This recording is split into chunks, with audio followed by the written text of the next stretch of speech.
Morning. It's not morning anymore. That was just my first joke. So, good evening, and we're glad that you're here with us again. We're glad to be here again in these rare and precious conditions.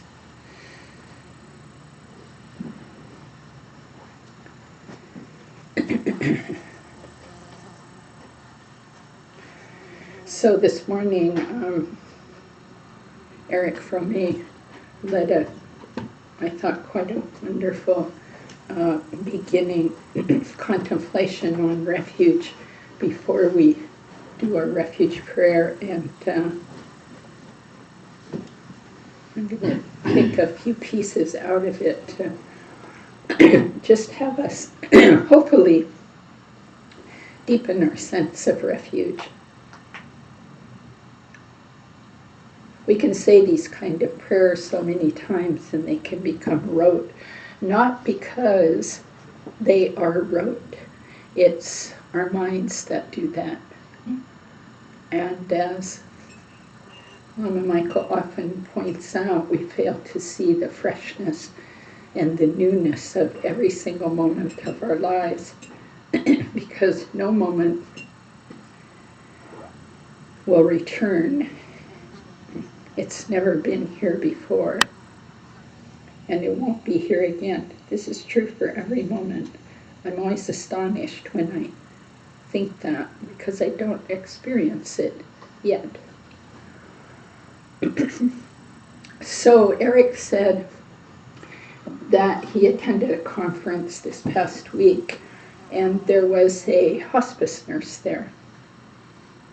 She does work with veterans who are coming back pretty traumatized and helps them find some kind of peace at the end of their lives, as she is a hospice nurse. And she was helping these caretakers like Eric to be more present with their own emotional pain, which is ubiquitous. We all have that. We have our own particular form, but we all have emotional suffering. And Eric shared that this hospice nurse put a list up of all the refuges we all use at different times to try to avoid pain and to numb out. So a short list is overeating, sex, drugs, alcohol, gossip, internet, pornography, overexercise, television, etc. You can put your own special one on that list. Then the shame and guilt over the this kind of taking refuge in things that lead to more suffering, then we feel guilty and ashamed, which adds, of course, another layer on to the suffering that's already there. So one thing they did was each identify for themselves their own favorite ways, one or two, of numbing out, and really be honest about it with yourself and courageous. Really look directly at it. And I would say look directly at it with loving kindness towards yourself.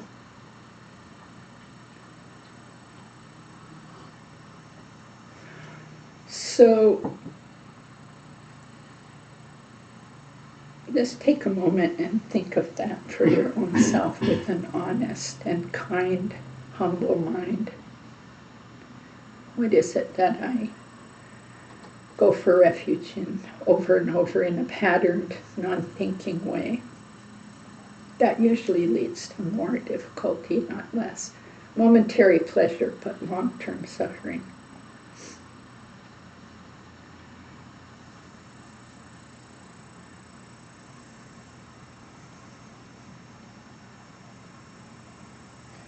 And see if you can kind of hold that very lightly with no blaming, no judgment. That's the tricky part.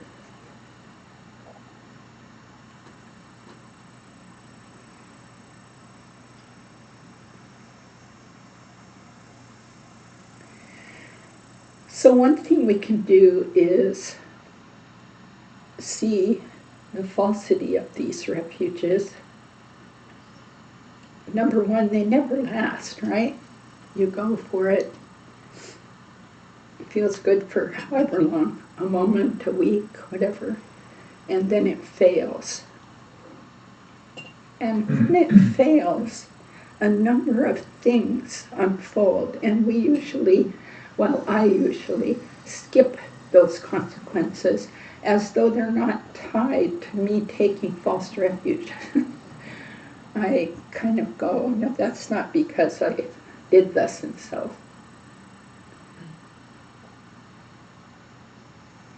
So this nurse was pointing out that when we go for these false refuges over and over, we get more numb. We get separate from important parts of ourselves and our experience. And of course, then we're separating from our complete wholeness, one might say, moving farther from our awakened, aware Buddha nature. And these take a lot of energy to maintain, even energy to hide them from ourselves and from others because of the shame. Whereas true refuge, for example, in the path, in your own Buddha nature, in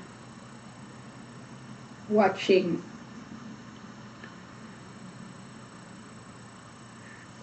authentic teachers and their progress and saying that looks reliable,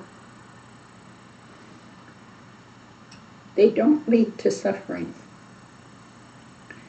When we follow those refuges, go for a refuge, we experience more deeply ourself, our life force, truly our Buddha nature.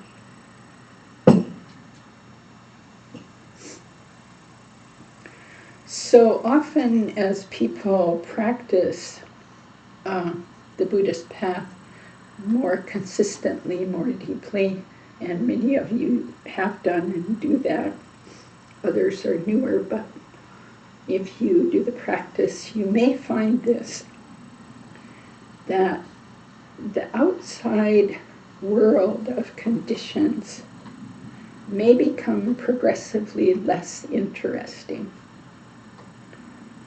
Not in a way of depression, but just like, that just doesn't carry the charge it used to. I'm just not so interested in doing that anymore. And that's a wonderful sign of some progress, because then we free up that time to deepen our refuge in that which is reliable. So with those few thoughts, let's say our refuge prayer, and let's remember also that we're here not simply to feel better, not simply to have a better life, this life, but really to improve our mind stream, to see our awareness, to see the difficulties, to hold it all in compassion so we can extend that to other beings. Okay.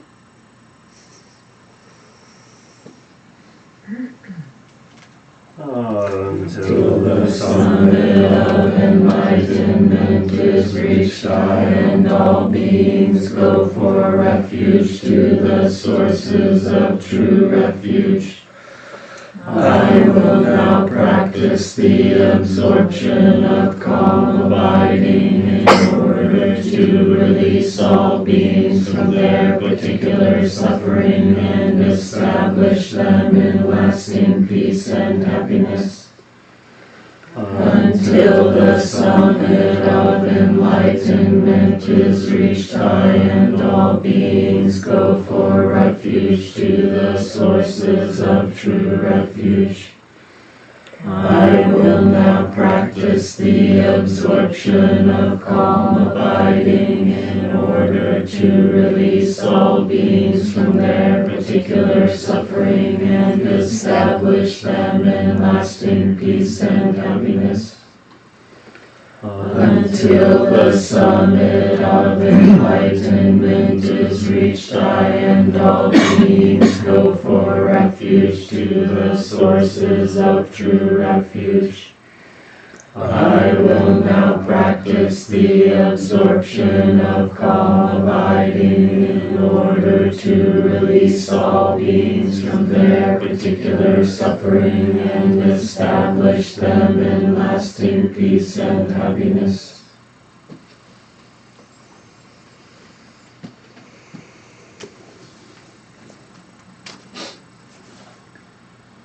When we first sit down, particularly if we're fairly new at the practice, it's good to check in with the body. See what kind of mood it's in. Sleepy, excited, irritated, tired. Just noticing, again, with the least amount of judgment you can have.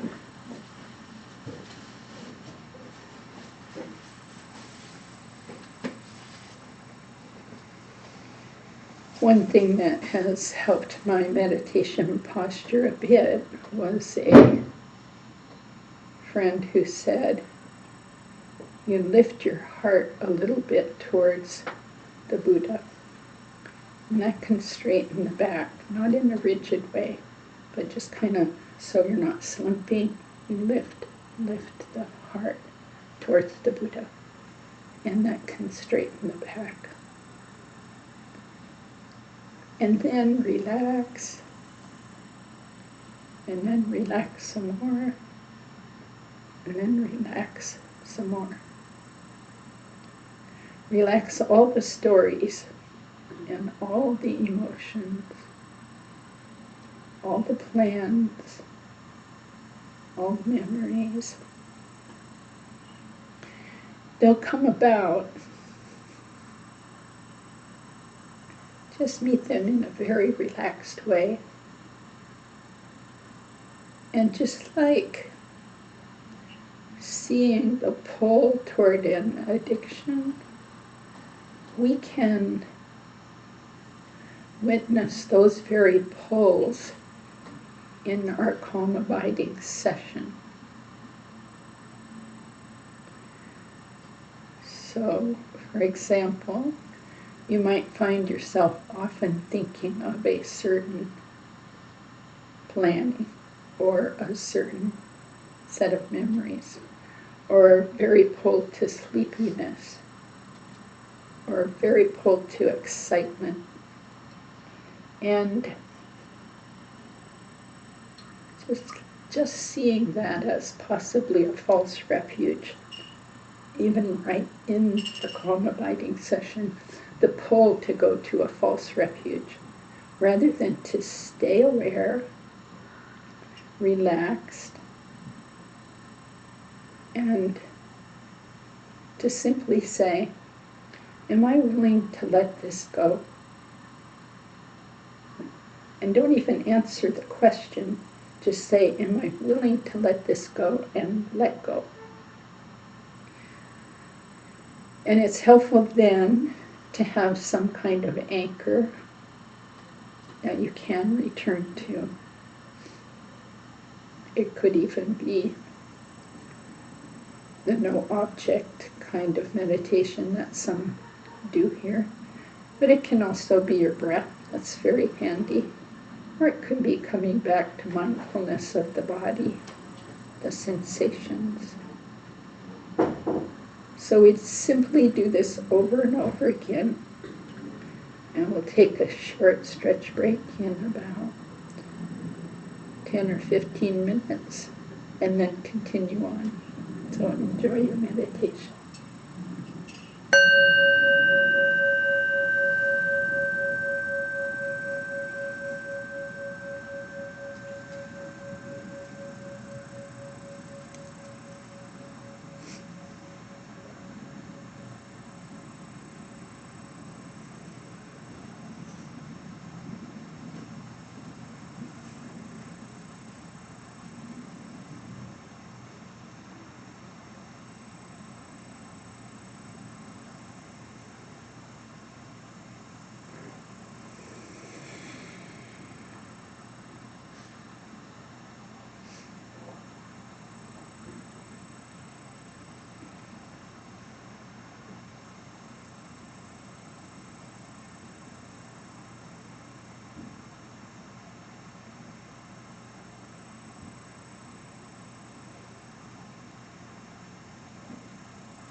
Have a stretch if you need to and reset your focus and your alertness.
By this virtue may I quickly realize Mahamudra and establish all beings without exception in this state.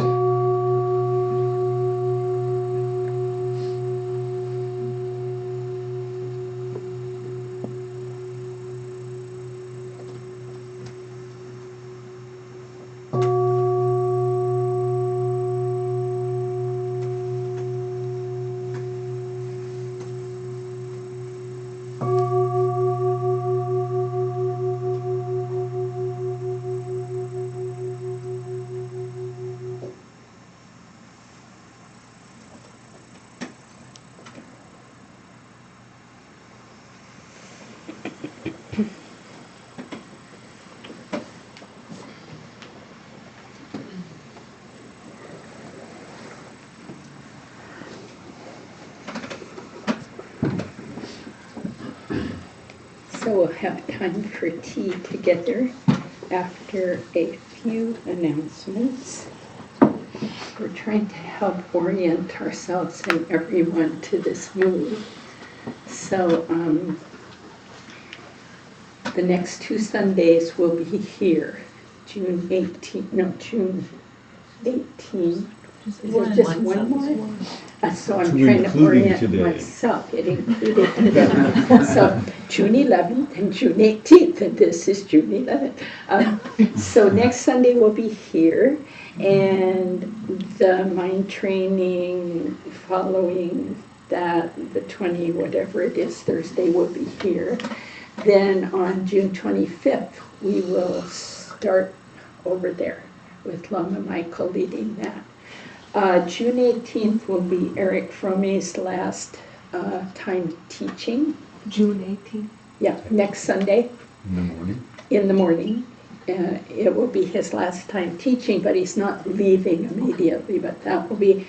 And we have this memory book that's been passing around very slowly because it seems to, I don't know where it goes, but it will be on the bookcase there, the bookstore, and you can say a little something to Eric about what it's meant to you to be with him.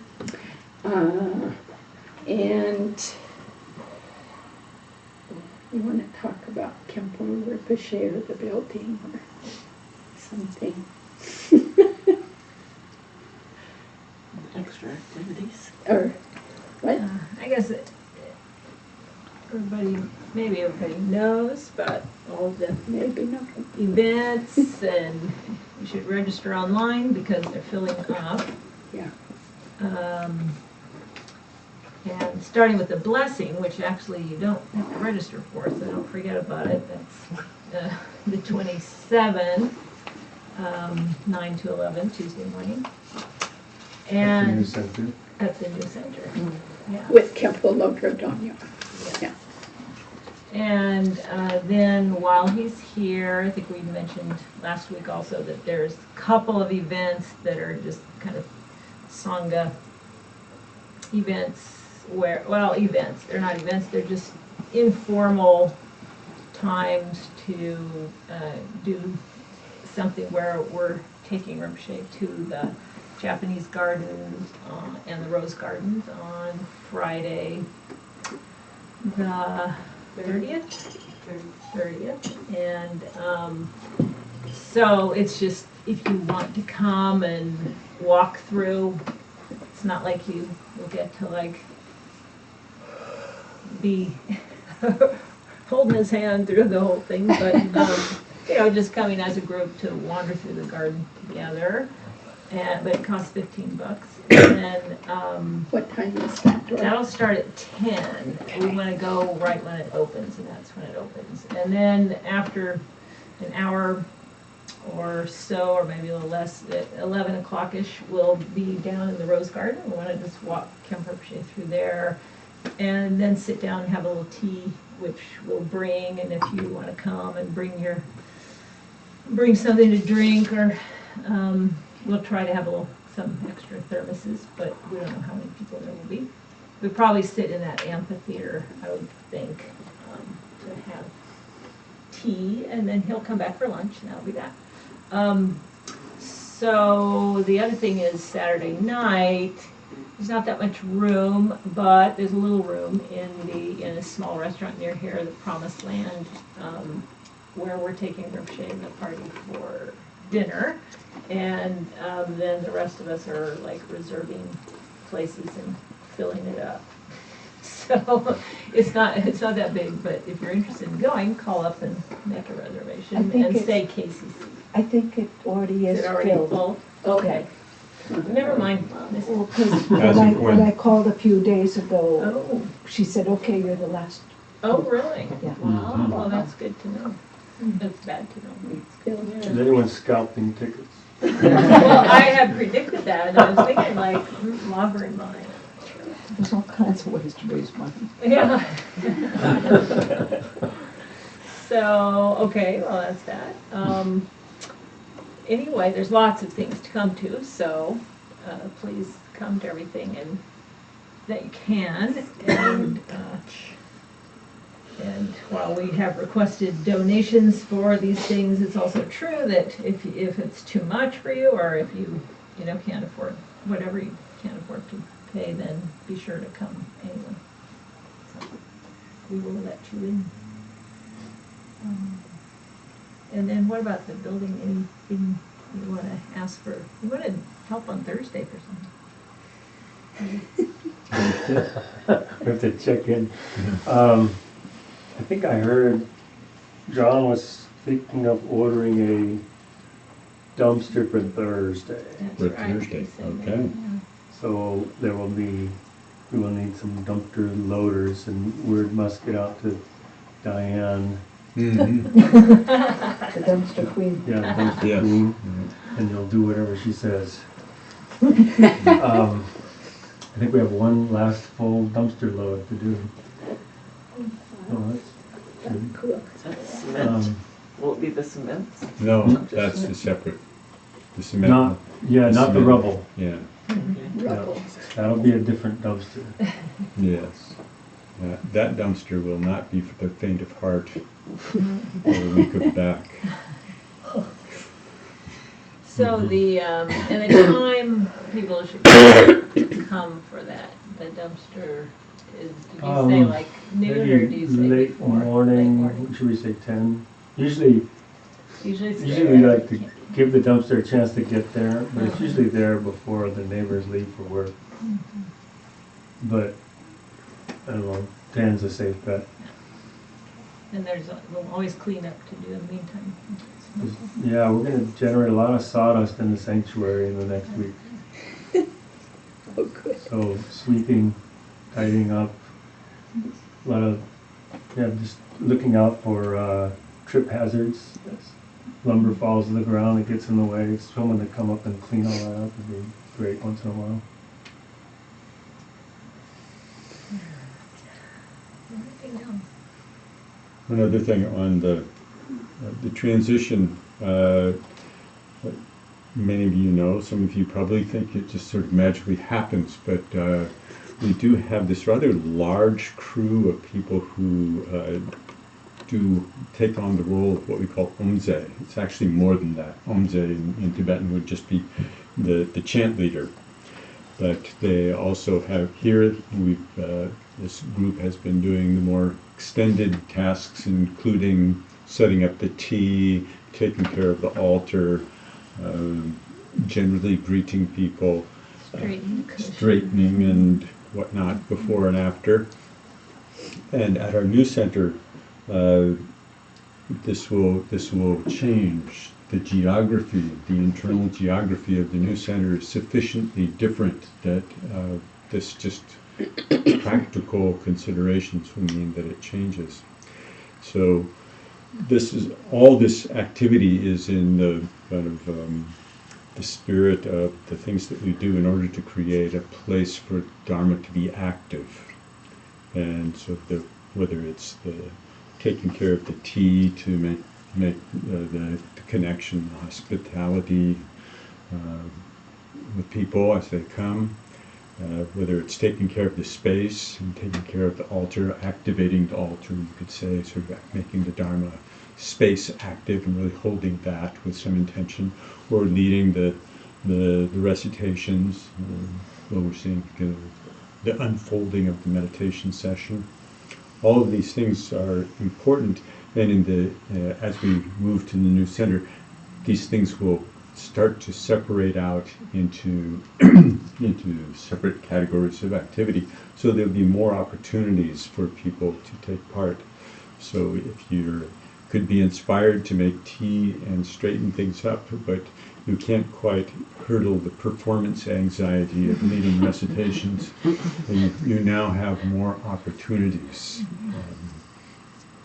So in particular, that's something we talked about this morning a little bit, and we agreed, yeah, tea and the rest of it will, those two parts of the activity will separate out. But if you have any inclination to be part of this, and I really encourage people to do this, because it's really something that the more you get engaged like that, and particularly more if you have time for a focused activity. This is my focus is hospitality. My focus is activating the space, taking care of the space. The more it will feel like an actual practice. Right now, it's a bit like a medley of kind of the old 45s, where you had 3 songs inside of a minute and a half. So you can talk to Jeff, let him know that because we are going to be building a broader base of activity on that. Jeff, do you have something to add? One other of those activities that the owner doesn't do all that much of, but the residents in this house do, is keeping the place tidy. So that's another way to activate the space, by simply making it presentable, so that when people come on a Sunday morning or a Sunday evening or Wednesday evening, it's clean and tidy, swept, etc. So we'll need some people for that. And who was the point person we thought of for that? Well, I think Linda Gross organizing volunteers Okay. to kind of a cleaning crew, so Yeah. that we don't, I talked with you and then talked with Linda. All right, you so- can talk to me, Linda Gross, and the or glue. you can talk to Linda. Yeah, yeah. And speaking of that, there's a couple of things that people can start getting in a habit of doing. When you get up and leave your cushion, put your pillow in the middle, brush it off. Don't just run off leaving it all cattywampus, as we say. And then secondly, especially now, please take all your things with you. There are 5 coats still hanging in the last 6 weeks. 5 coats left there, right there by that door. So if you're missing a coat, some of them look kind of nice, so you might want a new coat. But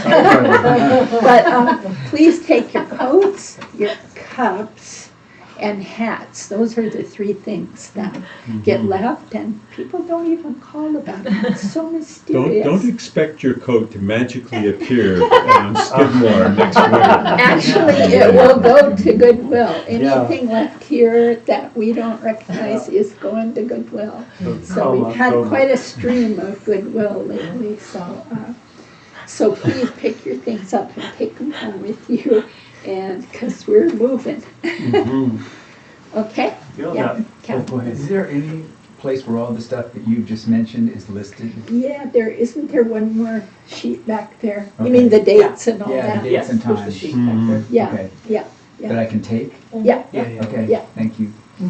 I was simply going to add one note on the idea of straightening your cushion. Yeah. In the Zen tradition, when you get up from your seat, you turn and bow to your cushion. Yes, and you straighten it, you fold it straighten up. You fluff It's, it, make sure there's it's no a lint part on of the it. practice. It really is part of the practice. Care and feeding. When you do that, you're also cleaning your mind. Yeah, because this is a sacred space, your cushion, your sabutan. Okay, anything else? Linda? Just to mention, once we get moved in, it'll be time to rejoice. And so on August 5th, there's going to be a grand opening. And we'll have the sit for mindfulness like we did last year, plus there's gonna be a Dharma book sale, plus there's gonna be tours around and be an open house and just kind of a celebration. So that's on August 5th. And then there's going to be, one of our Sangha members lives in the, what do you call it, the belt where the eclipse is going to actually go totality. And so as a fundraiser, she is inviting people to come down there to spend, they can go down on Saturday night even, but to get down there to enjoy it down there and take your tent and go camping if you want. But limited facilities, but we'll be sending something out shortly. But it is a fundraiser, and so she is requesting $500 per car. They'll take up to 40 cars. Yeah. 40? Wow. 40 cars, but you It'll could take park 40 cars. 5 people. Yeah. Her place can hold 40 cars. Yeah, for camping the night, because it happens early in the morning, right? Yeah. 10. Yeah. It happens around 10 a.m. in Oregon. Yeah, but Okay. She has she's to be asking people to prepared. be there by 8 or 8:30, because then they're gonna close the gates, so they can go and get ready for Yeah. the eclipse themselves. Regarding the sit-a-thon and that rejoicing time, we've been hearing of different people who live in the neighborhood who are interested. It's like, oh, because they wanted a sangha. So is there some kind of flyer or something that can go in that local newspaper? Yeah, we're We're Okay, working on it. okay. Yeah. But also, like, if there was also another flyer or something printable online, so for those of us who might know of people to distribute. Well, think about that. Linda Besant and Brooke are working on that, so they'd be the people to talk to. Okay, okay. Okay, we better have tea. Yeah. Yeah, you better have tea. Go There's so much going on. And then in September, Actually, the, Don't forget the memory books. yeah, and they're gonna combine movie nights too. Get it.